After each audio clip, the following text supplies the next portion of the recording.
Bonjour à toutes et à tous et surtout je voulais vous souhaiter bonne année.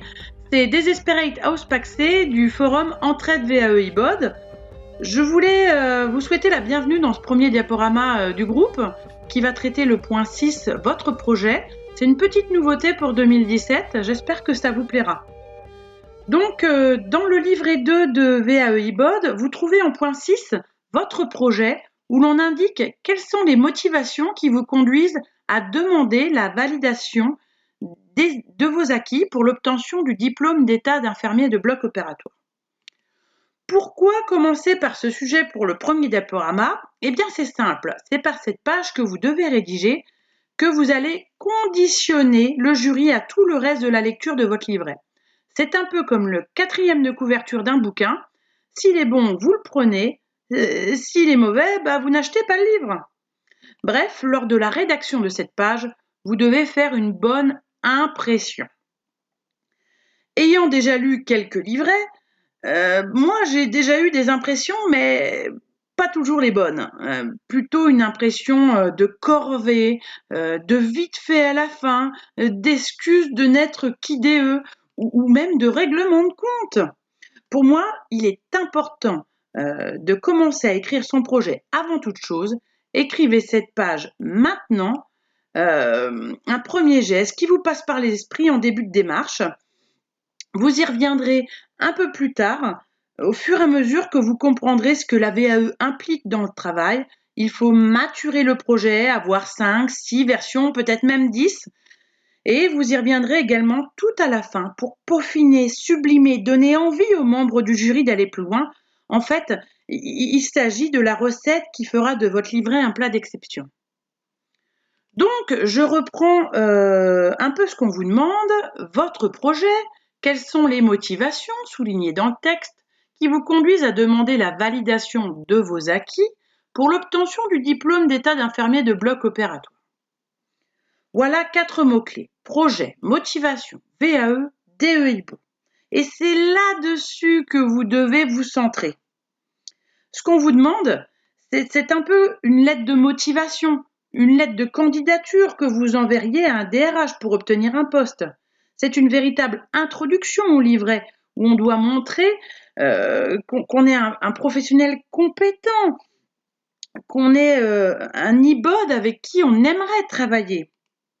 Pour illustrer un peu les erreurs classiques, je vais me servir de Ludivine, une sympathique infirmière qui se veut sincère, mais qui n'a pas très bien cerné ce que cette page va avoir comme portée.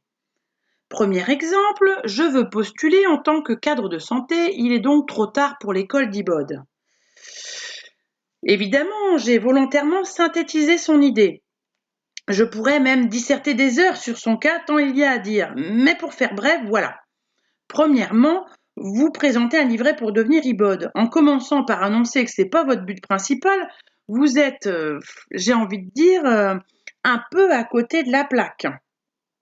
En plus, en face de vous, il y a un jury, dont un cadre IBOD qui a fait et l'école d'IBOD et l'école de cadre. Donc, sauf d'être vraiment en fin de carrière, et encore, l'argument du manque de temps pour faire l'école doit être très réfléchi. En plus, vous vous mettez dans un sacré pétrin, car ils vont avoir de vous une exigence supplémentaire dans l'écriture et dans la posture à l'oral. Comme vous voulez postuler à un poste de cadre, pourquoi ne pas vous tester, vous pousser dans vos retranchements ? Après tout, s'ils vous donnent le diplôme, c'est pour que vous managiez une équipe d'IBOD après. Donc, attention, terrain glissant. Je pense qu'il est préférable donc de revoir ses motivations sur ce sujet. Imaginons un autre argument pour Ludivine. À cause du décret sur les actes exclusifs, je vais être au chômage alors que j'ai 3 enfants. On commence par accuser le décret des actes exclusifs d'être responsable de sa présence forcée devant le jury.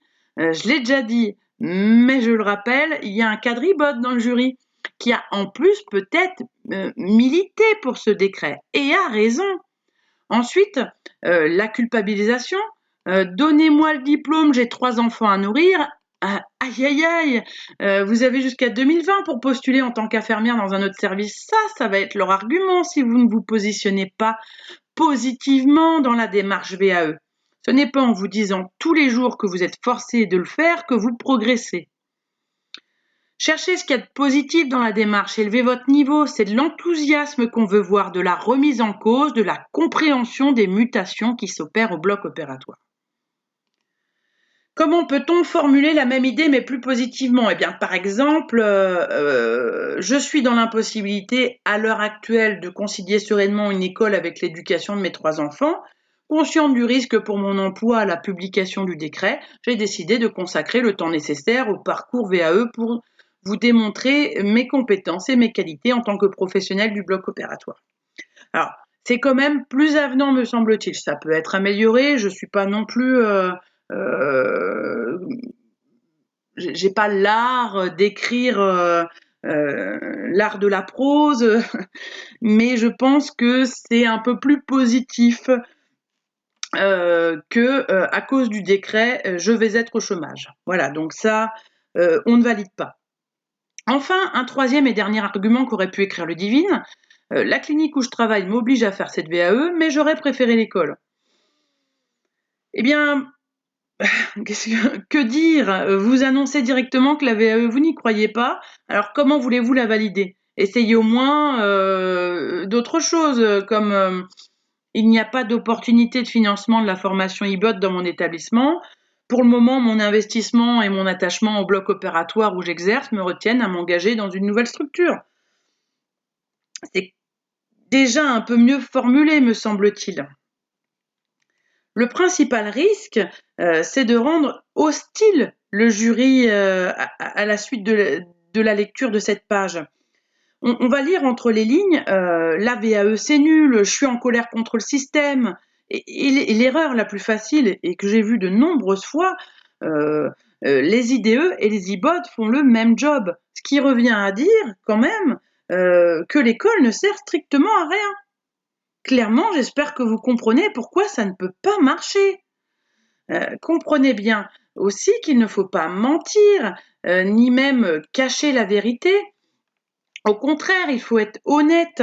L'honnêteté est primordiale car le jury est habitué aux candidats. Il saura trouver ce qui ne va pas dans votre parcours et dans votre projet. Dans cette partie, on parle de motivation, de projet en tant qu'IBOD. On ne veut vous pas... excusez-moi, je bug. On veut pas quelqu'un de misérable, non. On veut pas non plus quelqu'un de vantard. Ouais, ça fait 4 ans que je travaille au bloc et je suis bien meilleur que toutes les IBOT qui y travaillent.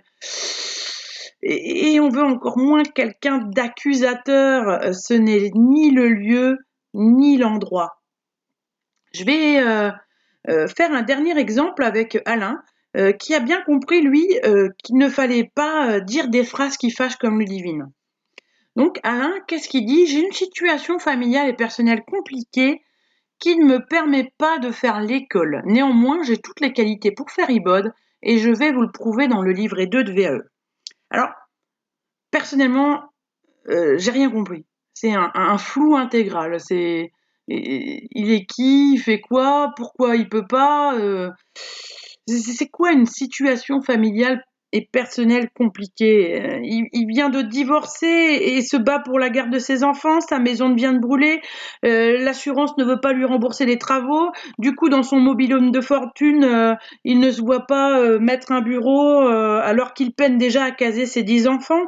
Jusqu'où ma propre vision d'une situation complexe peut-elle fantasmer sur le cas d'Alain et être complètement, mais complètement déçue quand il m'annoncera non, en fait, j'ai 2 enfants et je ne tiens pas à les laisser à la charge de ma femme la semaine, car l'école est à 300 kilomètres de mon domicile. Ah, c'était donc ça. Mais c'est un très bon argument. Alors pourquoi ne pas le dire ? Installer le flou, être général. En fait, si on relit ce que dit Alain, ça peut convenir à tout le monde. Tous les dossiers. Imaginez un jury qui dit 10 fois j'ai une situation familiale complexe, mais je suis un bon professionnel. Je vous promets rien, surtout si vous êtes le 10e. Donc, bon ou pas bon ? Eh bien, pas bon. Voilà une page qui n'a pas été utilisée à bon escient, même si elle n'a pas non plus créé de stéisme comme Ludivine. Alors, soyons concrets. comment écrire votre projet pour qu'il soit à la fois personnel, qu'il soit captivant et qu'il soit un véritable outil à votre propre démarche de validation des acquis. Tout d'abord, il faut une introduction où vous allez donner par exemple votre fonction, vos années d'expérience, comment vous avez découvert le bloc opératoire et les raisons pour lesquelles vous voulez y rester. Cette introduction ne doit pas être une redite du CV, mais elle doit être cohérente avec les différents points qui ont précédé ce point 6. Ensuite, dans le corps du texte, vous allez donner les raisons pour lesquelles vous êtes le candidat idéal à la VAE. Pourquoi la VAE et pas l'école? Comment vous vous impliquez au bloc opératoire? Quelles sont les qualités d'un IBOD pour vous? Quel lien pouvez-vous faire entre ce qu'on apprend à l'école, ce que vous avez appris, ce que vous avez à apprendre? En fait, il faut avoir réfléchi à la VAE. Que savez-vous d'elle? Pourquoi vous attire-t-elle? Pourquoi pensez-vous y être à votre place?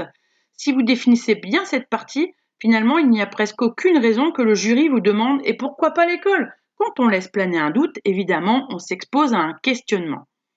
Enfin, il va falloir conclure. Vous pouvez par exemple résumer en quelques lignes votre attachement à votre métier, l'importance d'être reconnu par ses pairs et votre connaissance des revendications IBOD. C'est important aussi et voilà, il y a plein de choses à dire.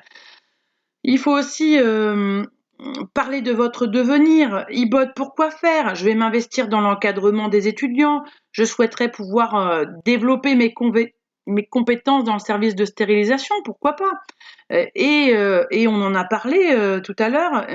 Je souhaiterais prendre plus de responsabilités dans le management du bloc opératoire. On peut le dire aussi comme ça. Essayez toutefois d'avoir des projets cohérents avec la réalité économique. C'est aussi important. Si votre établissement ne finance pas l'école d'IBOD, il va peut-être pas financer autre chose. J'imagine aussi un candidat qui dirait, par exemple, je peux pas faire l'école parce que c'est trop de sacrifices pour ma famille, et il finit ce même projet en disant, oh bah tiens, je ferais bien de l'humanitaire pendant 1 an ou 2 après l'obtention de mon diplôme. C'est pas un sacrifice pour ta famille, ça? Attention. Voilà. Pour ce qui est des petits conseils supplémentaires, je dirais qu'il faut écrire une page, maximum 2 pages. Et que s'il y a bien une page où ne pas faire de faute d'orthographe, eh bien, c'est bien celle-là. Je vous rappelle qu'on est dans la vitrine de votre livret. Ensuite, essayez d'éviter les formules négatives. Bannissez au maximum les ne pas. Rappelez-vous que vous devez donner de vous une image positive. Et inconsciemment, la négation dans l'écriture reflète votre état d'esprit. Évitez également les répétitions. Je l'ai déjà dit, mais c'est pas un deuxième curriculum vitae. On peut tendre par les répétitions également un texte peu riche en vocabulaire. Si vous avez 20 fois de suite le même mot dans une page, bloc opératoire, bloc opératoire, bloc opératoire, ça peut être très lourd à lire. Et enfin, ce n'est pas non plus une annonce de plan de cette partie. Les jurys savent comment est la suite du livret. Donc, concentrez-vous sur vos motivations. Lorsque vous rédigez tout ça, gardez bien à l'esprit d'être transparent, clair, pertinent et d'y mettre toute votre personnalité pour qu'un lien finalement s'établisse entre vous et le jury. Enfin, j'ai 2 derniers conseils qui semblent évidents, mais je les répète. N'oubliez pas donc qui sera votre jury. Si vous dites un autre exemple que le cadre IBOD, mais par exemple, moi j'avais un DRH. Si vous dites à ce DRH, ouais, les cliniques ne financent pas les écoles d'IBOD, et que ce DRH, imaginons, travaille dans le privé, justement dans une clinique qui finance, qu'est-ce qui se passe? Mauvais départ, bam, c'est mal parti pour vous. Et deuxième conseil, donc, c'est de vous renseigner sur votre métier. J'ai parlé tout à l'heure des revendications IBOD, par exemple. En ce moment, les IBOD militent pour un niveau master. Un niveau master, ça veut dire quoi pour vous? Qu'est-ce que ça représente un bac plus 5 sur du papier? Il va falloir que votre travail représente quand même un peu cette exigence. Il faut une culture de la profession. Engagez-vous dans votre métier. Pour résumer, dans cette page, on doit voir votre passion du métier. Pour être excellent ou le devenir, ce que je fais doit me passionner. Et par l'explication de votre cheminement, on doit aussi retrouver vos compétences, votre savoir, votre savoir-faire, votre savoir-être, ce qui était en vous avant le bloc opératoire et ce que vous avez développé en plus en travaillant au bloc opératoire. Voilà. Allez, au boulot, tout le monde s'y met. Je ne saurais que trop vous conseiller de lire et de lire sur la VAE. C'est très très important. Et pour rédiger cette page, je vous conseille d'aller sur Internet pour vous aider pour chercher des guides de rédaction. Parce que voilà, moi ce sont des conseils, hein, mais je ne suis que finalement membre du groupe. Il y a des gens dont c'est le métier et je vous conseille d'aller par conséquent fouiner un petit peu sur leur site et vous verrez que ça sera bon pour votre progression.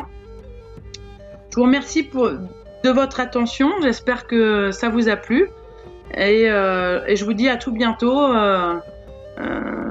sur le groupe. Voilà, ciao ciao et encore bonne année.